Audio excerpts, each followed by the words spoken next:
Everyone relax. This is TOFOP. I'm Charlie Clausen. I'm Wil Anderson. Hello and thank you for watching. If you are watching and you're saying, what has happened to my eyes? What is going on? This is like when Wayne's World, they get bought out by Noah's Arcade and they get put on the Wayne's World set, but it just That's doesn't. fine. Yeah, doesn't because it's a feel recreation of the basement. It's a but this is like it's a corporatized But it's all corporatized version. Yeah. So it's like, but we're never going to be sellouts. And now we're just in a giant room today. We're recording all day. And look, James, our wonderful producer, the justice of the peace, has arranged us a studio that the two of us can use all day long. They're very busy, the studios here. Lots of very successful shows. And let's be honest, all around us. Much more successful shows than us. Like, so the fact that we're even here all day long is already a little bit of an indulgence on behalf of the company. We're like the Make-A-Wish podcasters. They're like, there's two guys, there's two little fellas. They want to come and do good for the credibility of the organisation in that they have a podcast that has been around since the early days of podcasting. Right. And so I think that... You think... That's what we bring to the table. We're a heritage podcast on the list so that they can have all these new podcasts. We're heritage listed? Right? We are. We're just basically, you can't knock us down. Okay. In fact, we should apply for heritage listing so that we cannot be cancelled. I mean, I wasn't sure if I was going to bring this up, but it seems perfect. Like this all seems part of the same kind of simulation. So we're in a studio. We're in the listener studios. Yeah, it's a big, beautiful, spacious studio. Yeah, it's different to the one we're normally in, but they weren't able to get because we're not normally in the studio. They couldn't get the Evan Relax artwork in. So if you're just listening. Yeah. Will and I are surrounded by LED panels that just have the listener... huge LED panels. Like we're presenting like Australia's Next Top Model or something. There is like... You could literally... Surrounded. You could host a TV panel show on the ABC with the setup you've got in this studio. 100%. We should be going to election results. Yeah, that's right. Anthony Green is now a co-host of TOFOP. So, and it's a beautiful studio. It's one of those studios that... Like back in the day, maybe you would have seen, I reckon, Ed Sheeran pop into to record a little sort of live, thing to play on the radio, and there'd be enough people in here that you could get a sort of vibe going. Or, maybe like a breakfast radio team that's struggling, and so they've got a couple of friends laughing in the corner. Actually, Justice of the Peace, could you come in and just start laughing loudly in the corner at everything we say? A professional laugher. Maybe we could do that. Yeah. Maybe just that's a Patreon level. TOFOP's sounding funnier. Do you want to come in and be our professional laugher? Just in the corner. Yeah, $20 a month. We're paying them now? No, they're going to come in. Good, if you pay $20 a month, I thought this was a Charlie Clausen scheme again. We're losing money from the get-go. That's because we haven't thought about that. Because initially with... Like a laugh track. Well, yes, but with podcasting, we were the equivalent of that. We embraced podcasting because it was not radio, remember? That's why we started. It's like, we can have long-form conversations and go everywhere and stuff. But maybe it's time to pivot back towards radio. We make our podcast more like radio. We start doing commercial breaks, 2-minute bits. I mean, go to you know News what you Sport need Weather. To do commercial breaks, though? Sponsors of the program.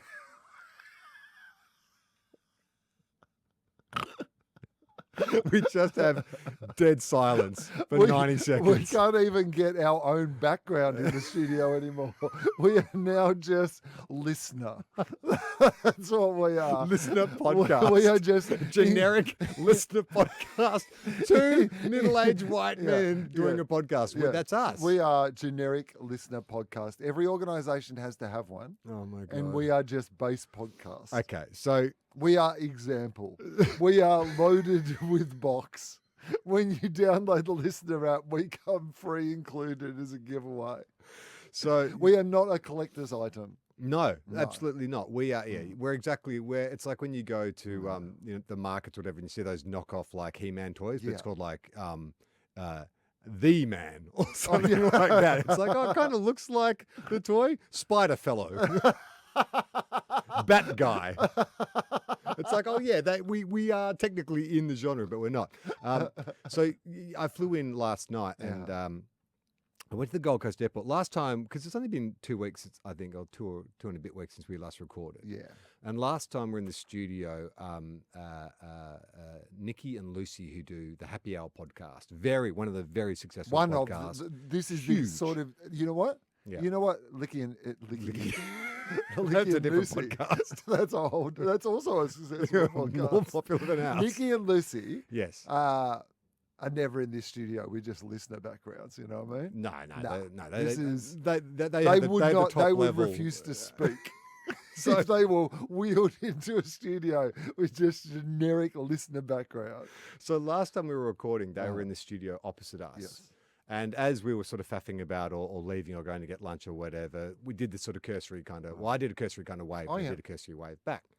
So as I was going to the airport yesterday, going through security, I saw Nikki and Lucy going through security. And I haven't actually met them, but I was like, well, they're probably going to Melbourne to record, and so might even be on the same flight. So I'll just say hello and introduce myself and say, I'm a podcaster as well. And I hate doing this shit.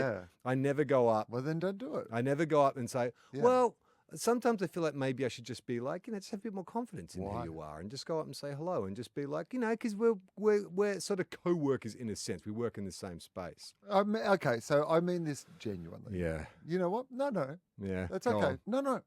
Don't be like that. Yeah. I've come in with a changed attitude today. Okay. I feel like sometimes I be disingenuous for the sake of comedy on your behalf. Yeah. Whereas I like that you want to be you.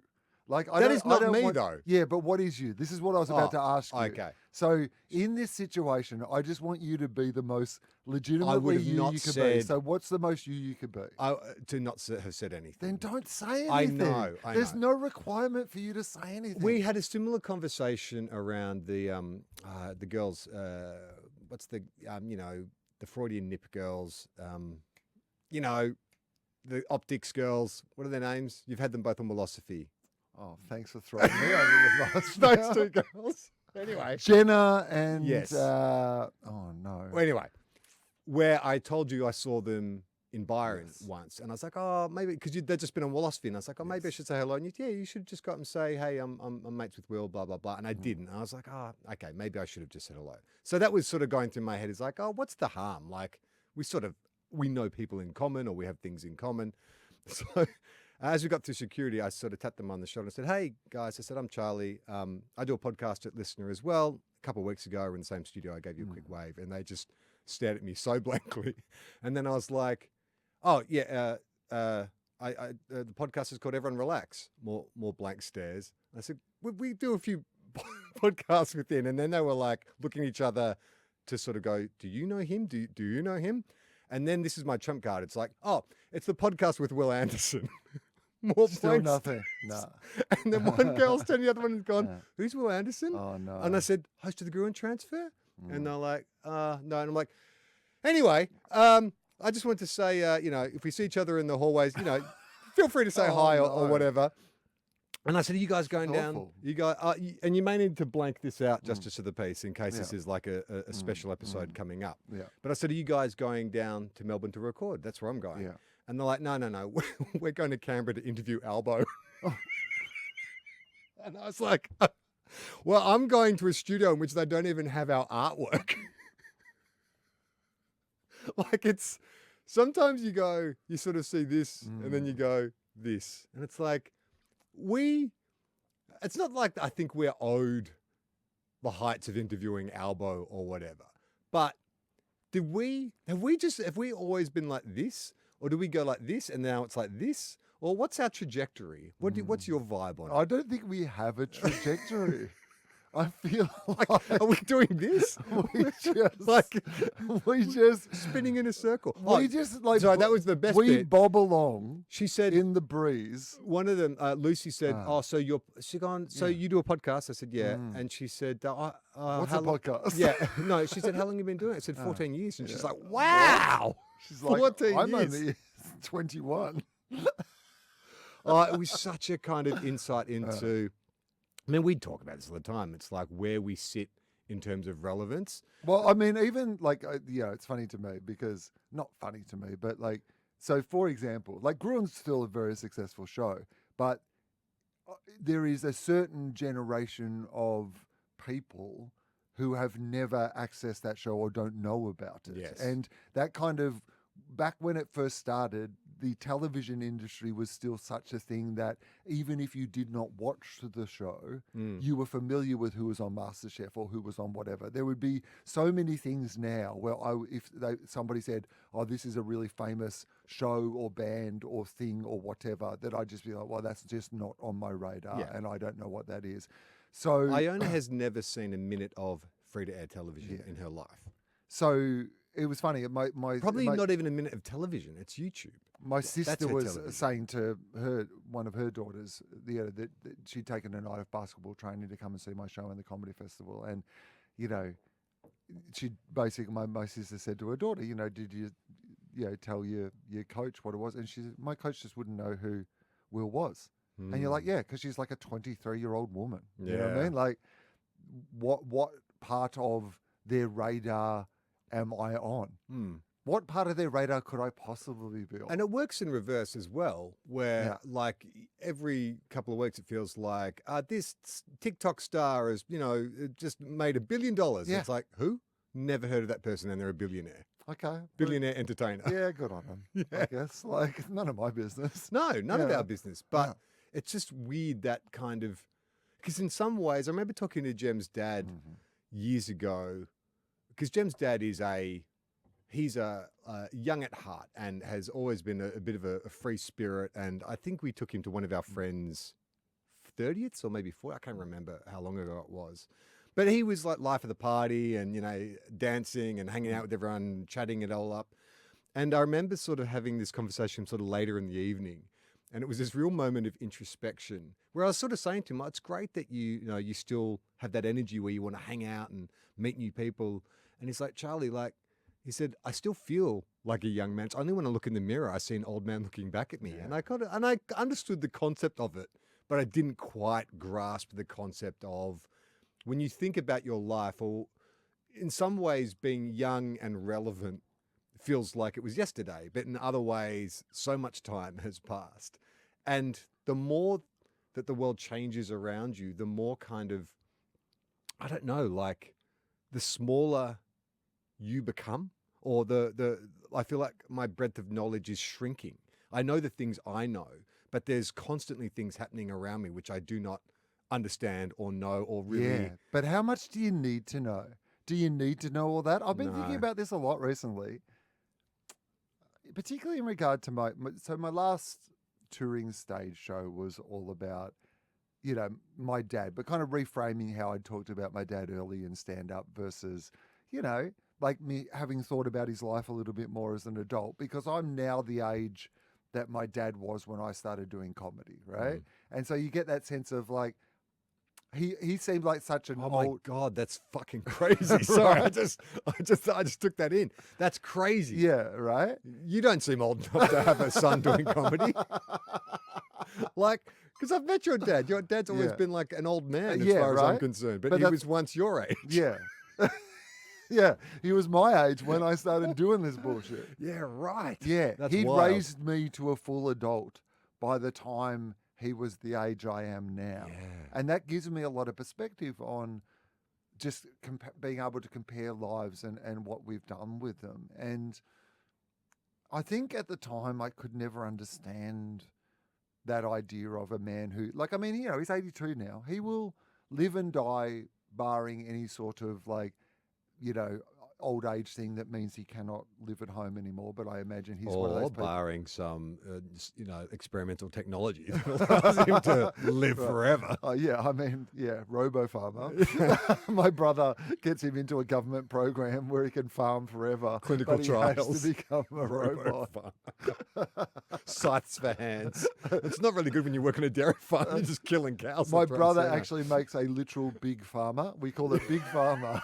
It's like a transformer. They get all the local farmers in Hayfield. They connect into a Voltron. A Voltron-style farmer to make one giant big farmer. Form one farmer. If they need it for dairy and farm-related emergencies, all the local farmers can join together. I'm pro Big Farmer. Yeah. Big Pharma? You found a Big Pharma? Big F Pharma. I love we get it sponsored by Big Pharma to rebrand the vibe of Big Pharma, right? Oh, that's a great idea. Yeah. Big Pharma creates Secretly experimental drugs to grow giant farmers. Oh, yeah, okay. Big Pharma's behind Big Farmers. Okay. Oh, they have to fight Big Pharma. Yes. Our Big Pharma, all the farmers together. You know what? This is a story about like socialism and how we join together. And, right. We're stronger together. One against this one ape weak, farmer. many apes strong. Yeah, all this stuff. Yeah, you get it. Yeah. You get it. Mr. Anderson, it's time to leave the McDonald's. Hey, man, you going to order some fries or what? Don't you understand? Stronger together, like the ape said. We get all the farmers together. We do a Voltron farmer. Can I just say on McDonald's, just briefly, sidebar, brief sidebar, if I may. You may. Is that right? Permitted. Thank you. You have the floor. I appreciate that. So, on this quick sidebar, I think the reason that I've gone all legal, it feels like we are a couple negotiating the division of our assets on the table they've provided us in this studio. Right. We should have two lawyers on either side. Sidebar. When was the last time you bought an ice cream cone at McDonald's? I mean, at least 20 years, I reckon. Yeah, 20 years ago. Okay. I reckon maybe for me it would be 10 years ago, but it would be since high school. A long time ago. 30 years ago. What am I talking about? A long time ago, right? How much do you think an ice cream cone at McDonald's costs today? Cost of living. 30 think about cents, so 30 cents when you were. What do you think it costs today? $1.50. I think that's a pretty reasonable guess, like for what you would think a McDonald's ice cream cone. Our producer James, are you on mic, James? Can we hear you? Yeah. Oh, okay. Do you know what a ice cream cone at McDonald's costs? Out of interest? Ooh, I don't know. I'm gonna say like at least $2.50 these days. Interesting. That's what. So So I was at a trivia night the other night. Yeah. And the question came up. What was the name of your team? What was the hilarious part? You know what? I will say this: was not in charge of naming and never.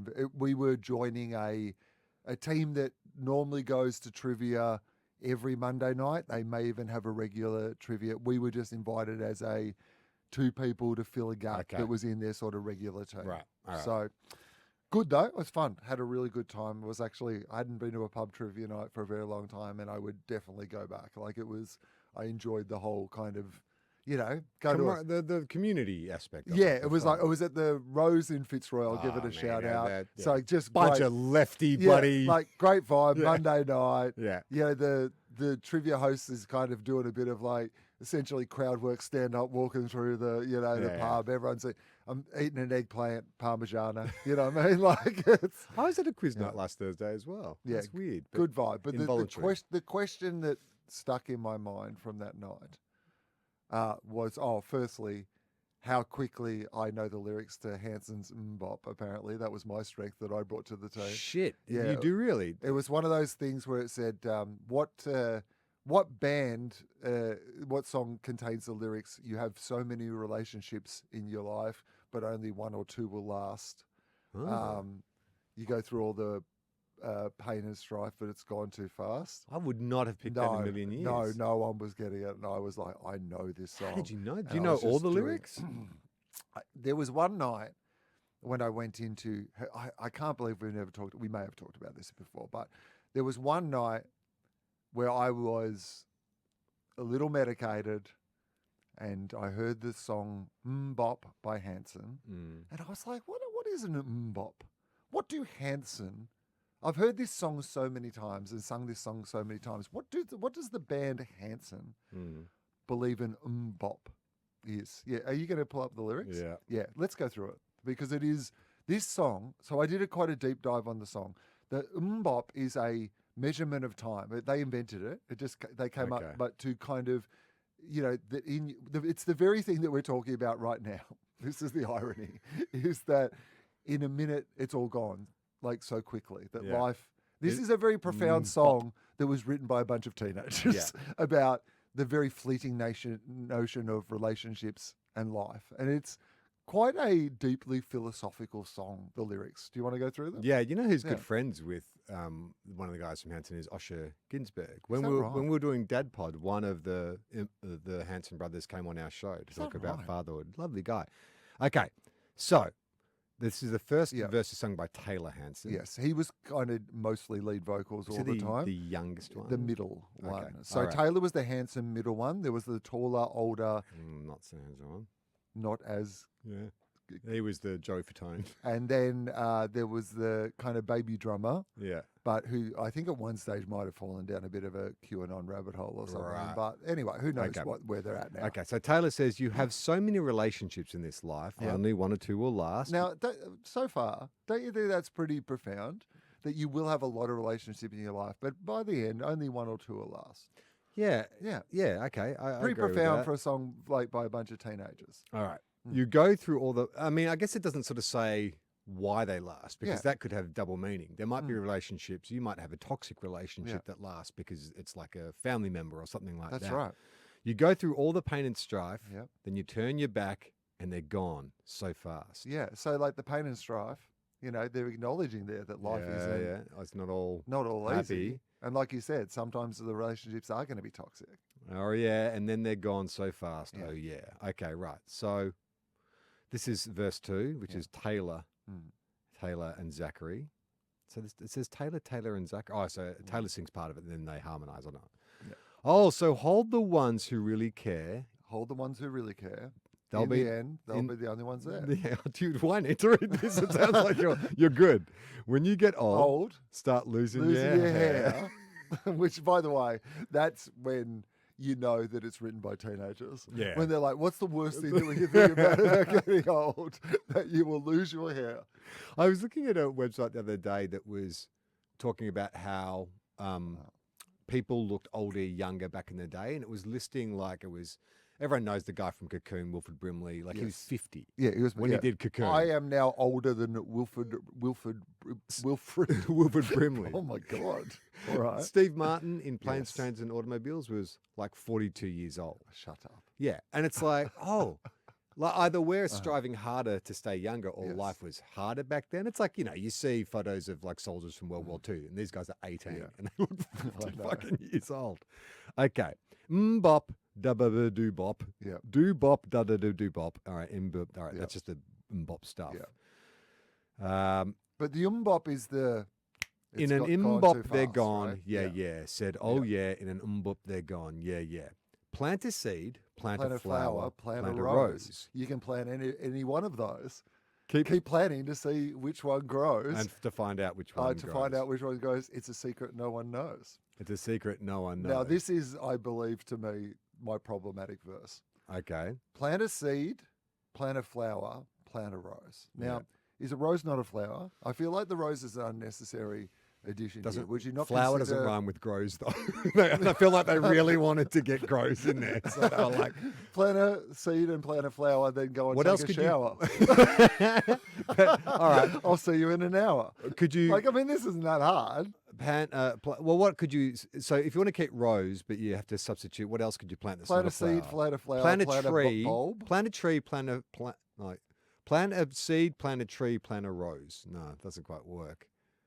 You want to keep rose, so you can say plant grows. A seed, plant a bulb, and plant a rose. Plant a sapling. I mean seed, sapling, flower. Yeah, that's right. Yeah, okay. Yeah. Plant a seed, plant a sapling, plant a rose. Yeah, all right. It doesn't scare quite. You can plant any one of those. Keep planting to find out which one grows. That is, I mean, so they didn't put much effort into that. That is also a terrible way to be a farmer. Like just check them out. We'll see which one grows. What sort of farmer are you? Don't know yet. We need a big farmer to sort this problem out. And then it's back onto the bop, do bop, bop, yeah, do bop, bop, bop, bop. In an bop, they're gone. Yeah. In an bop, they're not there. In an bop, they're gone. In an bop, they're not there until you lose your hair. Really upset. And they had such long, lovely hair. That was clearly the worst thing. Is like when we're going to lose this beautiful hair. Oh, but you don't care. Yeah, right. Yeah. Okay. Bop, bop, bop, bop, bop, bop, bop, bop. Can you tell me? Oh, no, you can't because you don't know. No. Can you tell me? Oh, yeah. No. You can't. You say you can, but you But you don't can't know. know. Which flower's going to grow? And that's I written in know. italics. It's Yeah. quite like Which Kids' story. flower at the end? They just get really obsessed about the flower. No, seriously. They do. Which flower? You can't say because you don't know, Yeah. is it going to be a Yeah. daisy or is it going to be a Yeah. rose? You just told us Yeah. you planted a rose. I think it's going to be a rose. Yeah, I know. But this is the whole point. This is why this is a philosophical song, because they're saying that unfortunately, because Charlie, here's what I've got to tell you, man. Yeah. They're not talking about flowers. What are they talking They're about? talking about human relationships. Relationships. And the flowers are a metaphor for those human relationships. and And so they're saying that in human relationships, you don't know Is if that something's saying going to be a rose. Life's like a box of chocolates. You never know what you're which one going to What are get. you going to get, right? Right. But they were okay. saying that before Forrest Gump came along, No, they saying his weren't. chocolate thing. Chocolate was Mbop. Forrest Gump is way before Mbop. Really? Yeah, Forrest Gump was like 94. When's Mbop? 2000 and something. Hey, it's Justice the Forrest Peace. Can Gump you look is up when Mbop was 94. written? Is that right? Yeah, remember it was So Forrest 1994. Gump, yeah, 17th of November, 1994, and Yeah. I want to say, Wow. Mbop was probably like 2000? 1998 or something. Oh, not. I think it's 90s. Is it that old? I don't know. think. I feel like it was early Definitely 2000s. 1997. There you go. Okay, all Holy right. shit! Okay, so Uh-huh. you went far off. All right. I had Hanson sort of positioned in the 2000s. Which flower's going to grow? You can't tell me because you don't know. You say you can, but you don't know. You say you can, but you don't know. That is, oh god, it still keeps going, and then it's a lot of There's a bops lot and of- bops and yeah, bops. A lot of that. Can you tell me? Oh no, you can't because you don't know. I would like to know who the person is that they're like. Is there a person they're talking to? Like who is? Oh, yeah. Is it the audience or is it actually like Hey, a can partner? you? Oh, maybe that's why they are going on for so long, because they're going through one by one. Or- So it's like, can you tell me? in the audience? Can you? You can't. No, you don't can't, know. no? You can't tell Can me. you 'cause tell me? You don't know. You don't know. Can you tell me? Yeah, right. I never really thought about the lyrics to Mbop, but It turns out I have, and so it got me a good trivia question right. yeah, But the one, let's return to yes, what we're talking about. ice cream cones. Okay. Would it surprise you to learn Yes, 50 cents they've kept it. to this day? Not an ad, Mm. but 50 cents to this day. Isn't that incredible? What is going on? What workers are being? Well, I just wages are being assume that there suppressed is or- like, I mean, well, of course, but Yeah. it's part of a grander plan to like lure also, like- parents in to get their kid like an ice cream cone. So and they're then you willing buy to other take a stuff or bath whatever. on their because isn't there ice cream? Have you seen The Founder, that Michael Keaton movie? Yeah. Where it's like the original idea Mm. for McDonald's was actually quality. They made it really fast, but the guys who the actual founders of McDonald's were like, it's high quality food. We have a system in place that means we can deliver it really fast. But then Ray Kroc comes in Yeah. and he's like, That's we not can gonna do it work. fast, but we can Yeah. also do it heaps cheaper. Yeah, what if we do it cheap? So we and get rid of fast? dairy because I think isn't McDonald's ice cream made out of potato flakes or something? Oh, I don't know. Is that just like a thing What that people say is- though? Yeah, like the Yeah. reason they have the pickle is so it's not classified as confectionery. Yeah, I think there's a lot of like myths and Well, we're not theories doing an around ad for McDonald's. McDonald's. What is McDonald's no, ice but we cream made of? could. We would we do an ad for McDonald's? I don't know. I eat Feels- McDonald's still. Do you? Yeah, from time What to do time. you eat at McDonald's? I really love their cheeseburger. I Okay. think their cheeseburger is a Oh, perfect classic. little It's tasty your classic sort of- snack. In fact, I had one probably after our live show, the Two Guys One Cup. I was walking home and I was hungry. And I was Really? like, I don't want to eat a big meal, but I want a little tasty snack. So Yeah. I got a double cheeseburger on the way Right. home and can eat it so You're in quick. Melbourne, the food capital of Australia, and you thought, you know what, I'll get McDonald's. a And the McDonald's worst part cheeseburger. about it, because it was And such luckily, I mean, it wasn't like you were in the middle of the city or anything when we did the show. I know, but also like The amount The of indignity- like good places you would have had to walk by to get to that McDonald's. the indignity of being like a guy who's almost 50 and on a Saturday night in Melbourne walking to a McDonald's. It's not like I'm lining up with heaps of teenagers, drunk teenagers. That's right. Who are like drunkenly like scrolling. And I was willing to go through that process, stand in line at that Yeah. kiosk to get myself a double cheeseburger. But I don't have it a lot. I'd say it's a treat. For me, the McDonald's thing is very psychosomatic because we weren't ever allowed McDonald's as kids, but on your birthday, it was a special treat because there was the McDonald's, Elswick McDonald's was just up the road and it was still kind of exotic. And so you could go. But it's a funny thing, my family have a lot to answer for. because Finally. the Irish that sort of like Irish kind of it's sort of frugal, big family, so you got to be frugal. Because I was told I could have McDonald's, but you could only have these items. Like I wasn't allowed to order like a Big Mac or anything like that because my parents didn't trust me to be able to eat the whole thing.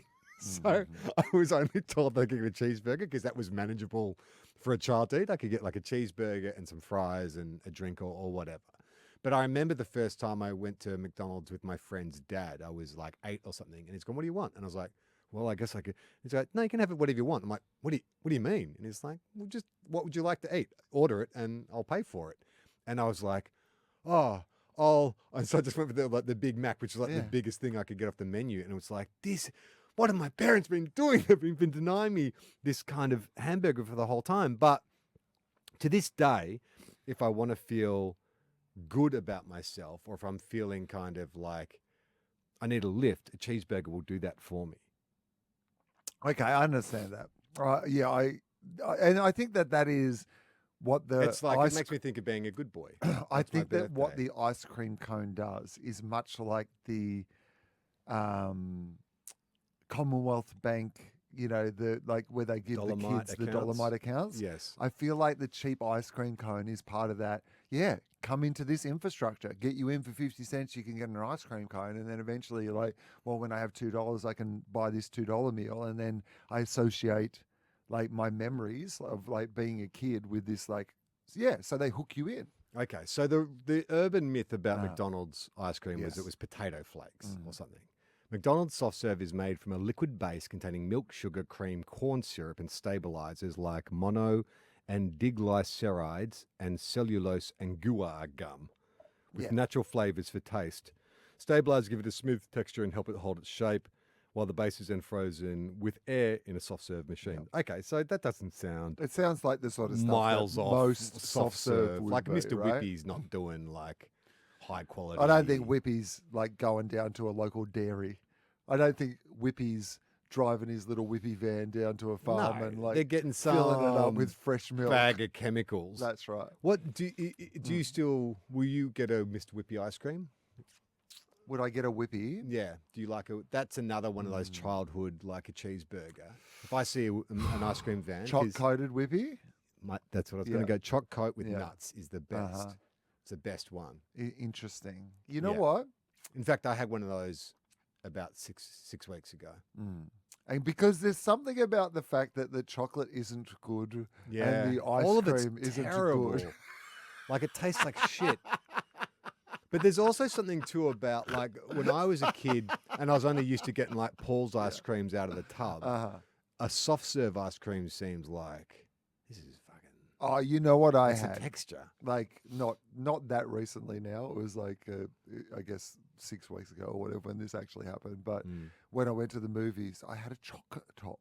Oh yeah. And not like a fancy chocolate top. Like a shitty just a proper old school, not like a special gelato Messina or like, local blah, blah, blah. Just like an old school, what you would have said in the old days was a choc top. And yeah, there was something about, none of it was good. Yeah. But there was something about sitting in the dark, eating this like old school choc top where I was like, this is releasing a chemical in me that is making me feel pleasure, even though the taste of the thing isn't actually that good. Oh, that's something else I was going to bring up.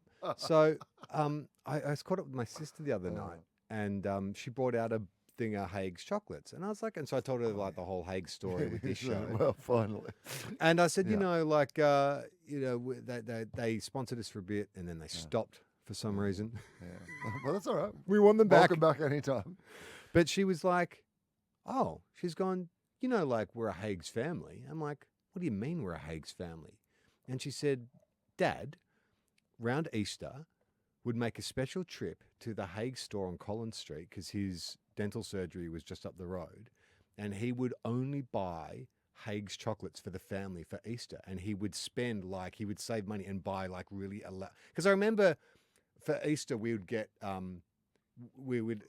Dad would buy these eggs and lay it out on the shelf, and it was kind of like we could look at the eggs and it would sort of tempt us right up the week leading up to Easter, and then we got to eat them on Easter Sunday. But he only bought Haig's chocolates, and Mum would get the very special one. They did a Hague's one that had like, you cracked the egg open and there was more chocolate inside or something, or smaller eggs or something.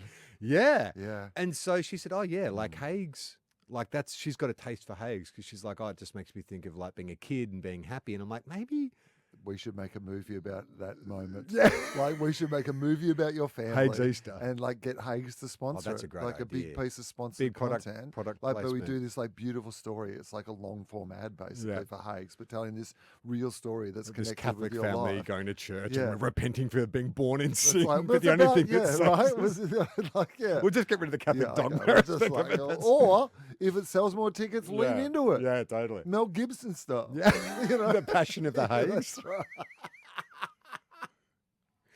I mean, but it does sort of make sense to me now because, I mean, that's what we're talking about, right? Like the cheeseburger, the soft, they're one of the like they're a long-standing Australian company. Long-standing Australian company, but it's also maybe because when we got that care package and I was back home and I was eating those licorice bullets and I'm like, why do these bullets taste so good? I can normally take or leave bullets, but maybe it was they're so good, those bullets. They really are. But maybe it was appealing to that part of me that was like, 6 years old and it's Easter Sunday and you get to kind of just sit on the floor and just you can taste the nostalgia. Want to vomit. Yeah. Interesting. Because I don't really feel that way about like if I have like like a Cadbury or a Nestle or any mainstream chocolate, it's just chocolate. That's right. There's something special. You don't believe in other chocolates. I thought it was you. I thought you were hypnotizing me. I thought maybe you're kind of like. Well, I don't have any family association with it, so no. But I'm you're such a big But I grew up on a dairy farm. I know where milk comes from, man. And what they have done, with it, is beyond anything that I could have ever imagined. Mix it with sugar and cocoa. What are you doing? But you've talked about like there's something about having fresh milk, like and cream and stuff like that, fresh from the farm. Like that was something. It's interesting though. Now, like if I would go back now to drink fresh milk, I would not enjoy it at all. Well, you don't want to be with RFK Jr. and his raw milk movement. I am the perfect example of why all that is bullshit. Like all these supposed health benefits. I should be the healthiest person in the entire world. And I have brittle old fucked bones, and have had for 2 decades. Famously have been hobbling around for almost half of my life. And I drank so much raw milk and cream and whatever. Did you get any health? I've never had COVID, so I guess maybe. Have you never had COVID? Well, I mean, never. Really? Never diagnosed with COVID. Right. But you test yourself like during the if I am sick. Yes, and you've never had it. No. But maybe you are like patient zero. Maybe that's not what that means. Or whatever. Whatever the term is. Maybe you're the unicorn that we should be taking your blood. Yeah, right. Injecting it. Why not? Well, so if it turns out that you have some kind of biological immunity to not just COVID, but any kind of like your blood. What other? It'd have to be. Have you had influenza? Yeah, I reckon I've had a couple. We'll just keep it to COVID. Yeah, I reckon let's just keep it to COVID. Okay. Yeah. So it turns out that your blood and Big Pharma, not the big F Pharma, the big PH Pharma, come to you and say, we want to patent your blood or your immune system. What kind of money are we talking here? Would you do it as just a social service, or would you? What's the pitch? What is the like? So they're going to take whatever your immune system is. They're going to replicate it, and so they're just going to synthesize it. How much blood do I have to give? Just a small amount, but they're going to sell it, so they'll be making a profit from it. No. So you're not going to sell it. I'm not going to sell it. They're going to kill you. Take your blood anyway. Well. Then I'll sell it.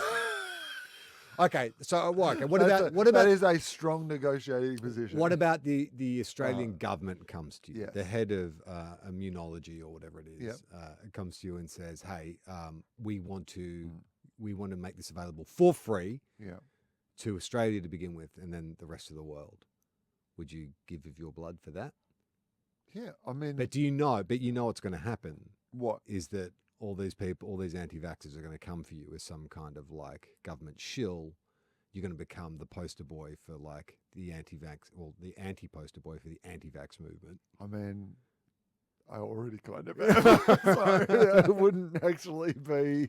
Next to Dan Andrews. There'll be a poster of Dan Andrews, then a poster of There you. is a few... Oh, it was so funny. I was up in the Blue Mountains the other night doing a show. I don't have a lot of, like, vax stuff in the show anymore, but like there is still a couple of like, groans, references and whatever.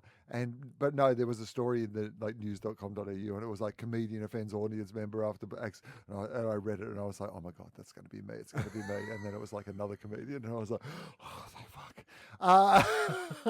But because it is, you are. No, I'm fine with that. Okay. Like whatever. Like if it's going to help people. Okay. Yeah. I mean, I think I would give me a cost to me. What's the actual cost to me? Because at this stage, you've just said I can do something nice for people, and there's no real cost. Okay, they want you to be the face of it, and they want you to go on a nationwide kind of public awareness campaign, saying this can. It's not a vaccine. This will give you immunity to the COVID virus. You'll be immune to the COVID virus. But you have to take 3 shots. You have to take 3 shots to the face. Yeah.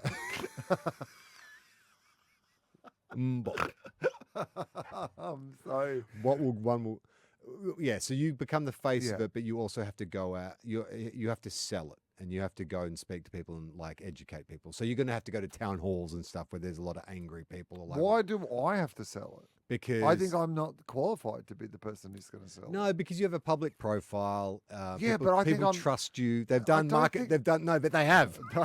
They don't. They've done market people research. People don't trust me, and they're right not to trust me. They've done market research, and you rank behind. Who's the most trusted Australian celebrity? Like Hamish Blake. Hamish Blake. You rate? Oh no, it's Celia Piccola, right? Wasn't she? Piccola. Yeah, she'd be pretty trusted. Yeah, but they went to her and she said no. Yeah, of course. It's so. They come to you and they say, "But Will, like this could eliminate COVID in Australia, forever. But we need you to do it." We've done the market research. I don't think your market research is correct because I've done the market research of living my life, and I understand people don't that I'm not everybody's cup of tea. Okay, but they say, all right, they'll pay you. Yeah. $5 million. $5 million. $5 million for 12 months. All right. Fucking that strong ethical code was just real flexible, wasn't it? Didn't take much. I mean, 2.5 million. Shit. Oh no. Oh well, I guess we can't educate public schools for the next 2 years. So sorry. Will Anderson's taken $5 million to do a couple town halls a year. Sometimes you've just got to take a good deal when it's offered to you. You know what I mean? I mean, they would have. That's my number, and like because I'm helping people. Yeah, and it's $5 million. But you still have to front up to. You're going to get shouted at. All right, and they're going to send you to like Mullumbimby and all that kind of. Why do I care about being shouted at? Okay. Well, you would really. It would be unpleasant to get on stage at a town hall where everyone's against you. I don't care. Really? Like for $5 million? For $5 million? That's a lot of I don't care money. But they're paying you McDonald's ice creams. That's still a lot of McDonald's ice creams. No, for $5 million, even if I would, but also I think there'd be a part of me that if I knew I was getting paid $5 million, I'd love nothing more than going to town halls and being shouted at by fucking idiots. What a great way is that what you to just say? spend my year. I would love it. You'd just be like Ricky Gervais. I'm rich. Yeah, right? I don't give a fuck. I don't give a fuck. Film this. Yeah. It'd be great for my brand. You know what? This could be the start of like a new era of you as being like some kind crowd of work confrontational level, right? Yeah, like I've spent all this time doing like nice crowd work, but now I use it, the power of crowd work. I use my power of crowd work and I use it to pivot into being like a political, spokesperson communicator. I did it like a thing on Taskmaster where they got you to say what you wanted to be when you were growing up, and then the second part of the task was you had to apply for that job. You didn't know that when you said it. Right. Mine was AFL footballer, but like obviously can't apply for that job now. So I did this like thing where basically I was going to be the guy the coach would send in, kind of Ross Lyon style, to bamboozle the like just to be the professional communicator, go on the front foot, deny, that sort of thing. And I think if somebody was willing to just bring someone in with permission to just go rogue, to just do crowd work and just like say whatever, shut up, dickhead. Like, do you know what I mean? Like and would pay me $5 million a year just to be do a it. disruptor. Yeah. Yeah, right. I would love that actually. But I feel like that's combining all the things. Like I've got my journalism degree. I grew up in the press cult. This feels like it's all your skills have been leading to this right? moment. Yeah, you've done like Edinburgh Fringe, like you're used to being in hostile environments. Yeah. You could do that, but it's been a while. You're a bit out of practice in the hostile environment. Like you've been performing. Yeah, but $5 million, like I just fucking send me to the UFC. Mate. Send me like fucking. Yeah, can you imagine? You get in they send you to the next UFC event that happens in Australia. They say before the fights start, you're going to get in the octagon and you're going to do 5 minutes on why everyone needs this vaccine. Yeah. To a incredibly hostile and not only hostile, violent crowd. Yeah. Oh, you're all willing to jab steroids into your dicks. That's my opener. Are they? Oh man, I don't care. What do I care? $5 million. All right. So where does the money get shaky? Is it $1 million? Enough for $1 million? Enough? $1 million to get me talking. Okay. $1 million to get me to sit. If you came to me with $1 million as your first offer, we could sit down and then negotiate from there what their final number would be. Okay. And I think I would happily settle somewhere between your $1 million and my $5 million. We could find a number that I'd still be happy to do it for. And we're just sliding bits of paper across from each other just like for the next 2 hours. Weekend at Bernie's 3. You're like, that's an obscure callback. What? I don't even get that. Jonathan Silverman. Yes. Was that his name? Yeah, Silverman? Jonathan Silverman and Andrew McCarthy. Yeah, Jonathan Silverman. Was there 3 Weekend at Bernie's? No, so There's 2. There was 2, but when he was doing the single guy, was that the name of his show? Good recall. Well, only because of this one particular anecdote that I saw on, I think, Letterman, but it might have been like, on a Tonight Show, he told this anecdote, and I always remember this being quite a funny story. And he said he was in a negotiation for the renewal of the next series of The Single Guy when it was like in its like hot period. And he said, I think, it's going very well. And like, my brand's up there. And so I think I need a pay rise. Here's the number that I have for you. And I slid a piece of paper across the table and he looked at it and he wrote down something on that and he slid it and he goes, and I've got a number for you. And it said, Weekend at Bernie's 3.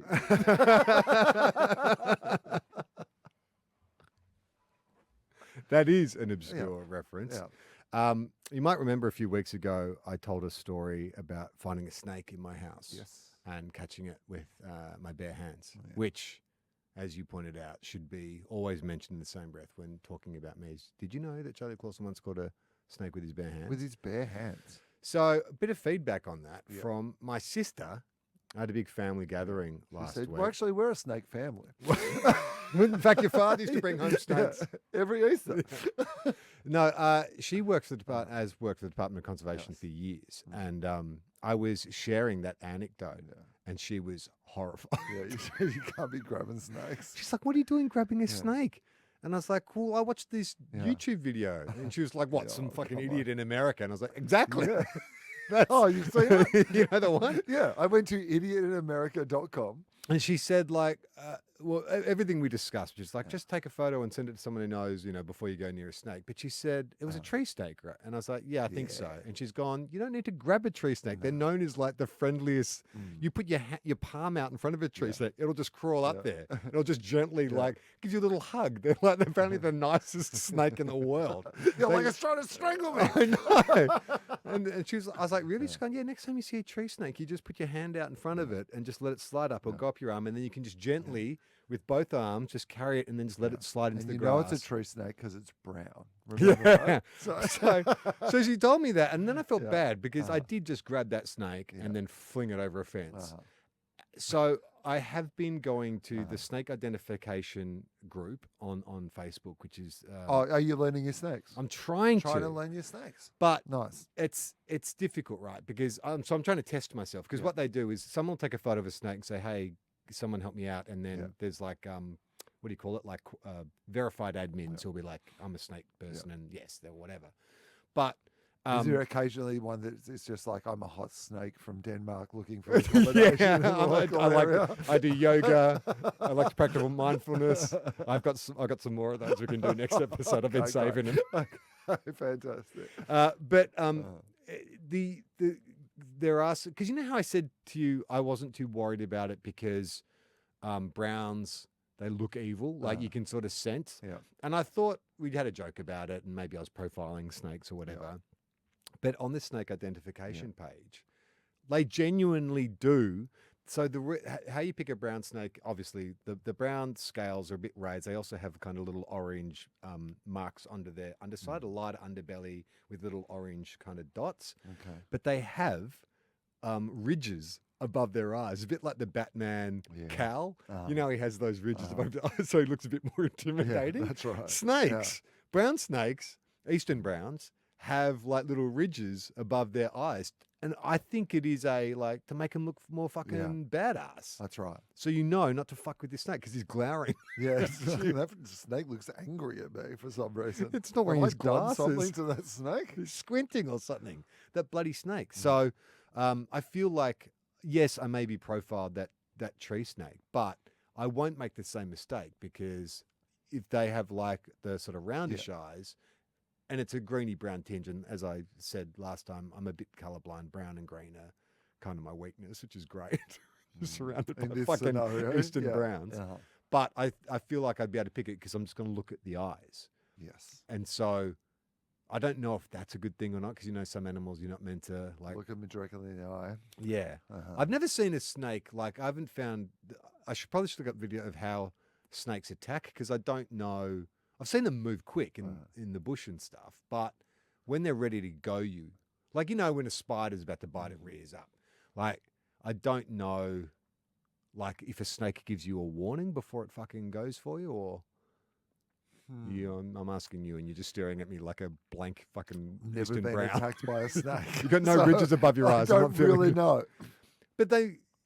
You know, I don't think I've ever been attacked by a snake. No, I've never been attacked by a snake. I mean, I've been the attacker. Yeah. In fact, I should probably just stop grabbing snakes. You're the problem. Yeah. Or maybe because my neighbor and I feel like I don't know if can you be speciest?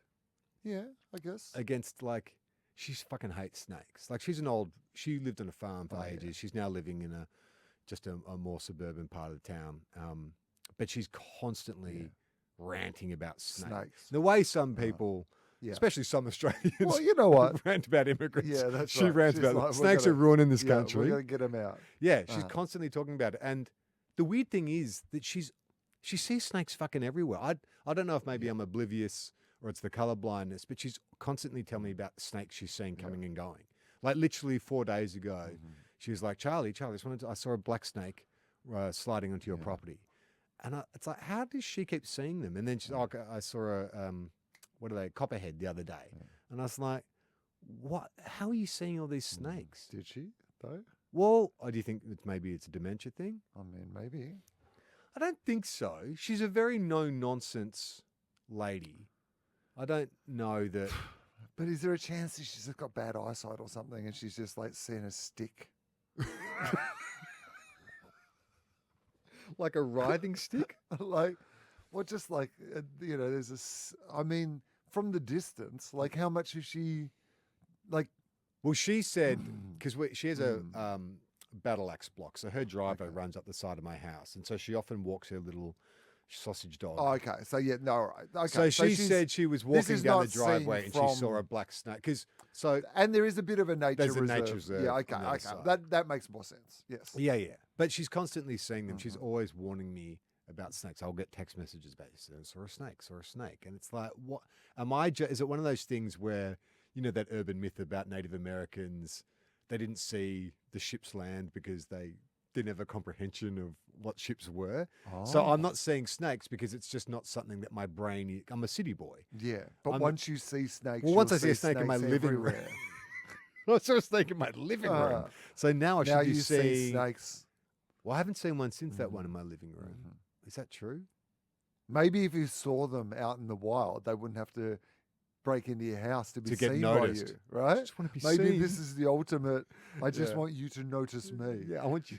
I'm crawling under your house. I'm on my belly. I'm like, I just want to. nothing. Just want to be seen. It's like I'm invisible to you.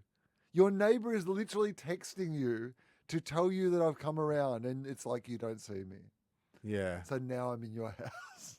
Well, it's just the tree, and it's been 2 tree snakes now. Yeah. That's been in my house. The others haven't come. Well, in. you do live in a tree house. Yes, so that is true. We had a python. We used to have a carpet python on our back deck, but that hasn't been there for a while.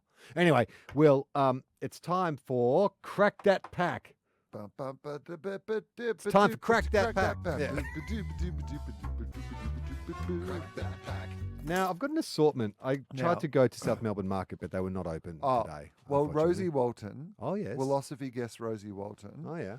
You can find Rosie's episode linked in the show notes, her philosophy episode. It's really great. It's excellent. It's and we were both talking to Rosie Walton this morning. Yes. And she brought us a chocolate chip cookie for us to try from a local cafe. Is this one that she personally endorses? This is the cafe where I got my coffee this morning. Right.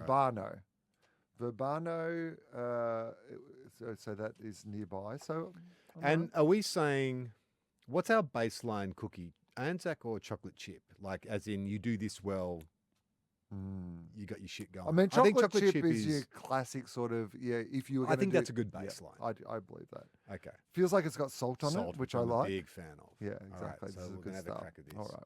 So do we need to give it a plug for where it's from? You go for. I read the thing. So off we love from Verbano. It says on my little coffee cup. So Verbano is the name of the cafe. They also did a nice cup of coffee. I will say that. I have not tried it yet, but I had it. About to let I like it. More on the chewy side, and as we know, I'm more of a crunchy kind of guy. I think it's decent.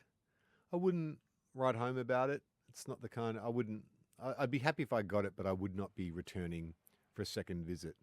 I still say the spelt dark chocolate chip cookie that my local bakery makes, and I will bring one down next time, is the best chocolate chip cookie that you can get. I've had many people message me to say there's like an Arnott's like 40% chocolate chip cookie, you can get from the supermarkets. But I feel like if it's 40% chocolate, is that just a chocolate with a bit of biscuit in it? Adam Spencer just fucking ripped his headphones off, walked into the ocean. No, Charlie, it's still a minority. So I'm with you in that we both. This is good biscuit, but what I will say is that neither of us are a chewy biscuit person. Like I just think I would love this to be. Like the chocolate's nice. Like I like it's got even that the dark edges are chewy, which is normally you get a crunchy. I want it crunchier on the edge. Yeah.